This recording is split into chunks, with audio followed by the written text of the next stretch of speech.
a dangerous motive. Who has given a gift to God that he might be repaid? For from him, and through him, and to him are all things.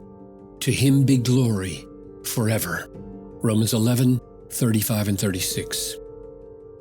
When it comes to obedience, gratitude is a dangerous motive.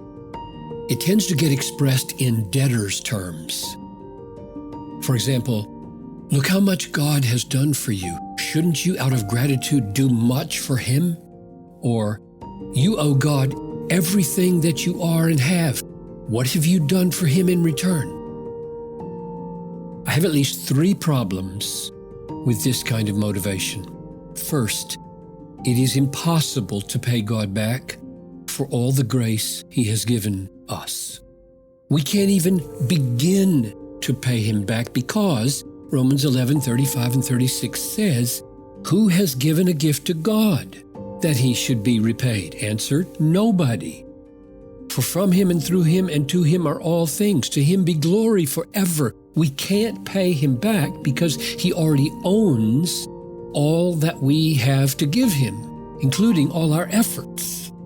Secondly, even if we succeeded in paying him back for all his grace to us, we would only succeed in turning grace into a business transaction. If we can pay him back, it was not grace. If someone tries to show you a special favor of love for having you over for dinner, and you end the evening by saying you will pay them back by having them over next week, you nullify their grace and turn it into a trade. God does not like to have his grace nullified. He likes to have it glorified. Ephesians 1:6, 12, 14. Thirdly, focusing on gratitude as a motive for obedience tends to overlook the crucial importance of having faith in God's future grace. Gratitude looks back to grace received in the past and feels thankful. Faith looks forward to grace promised in the future, whether 5 minutes from now or 5 centuries from now, and feels hopeful. Faith is the assurance of things hoped for, Hebrews 11:1. This faith in future grace is the motive for obedience that preserves the gracious quality of human obedience. Obedience does not consist in paying God back and thus turning grace into a trade.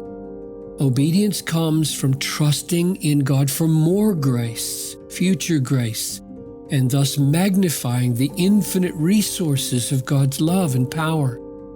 Faith looks to the promise, I will be with you wherever you go, Joshua 1:9, and ventures in obedience to take the land.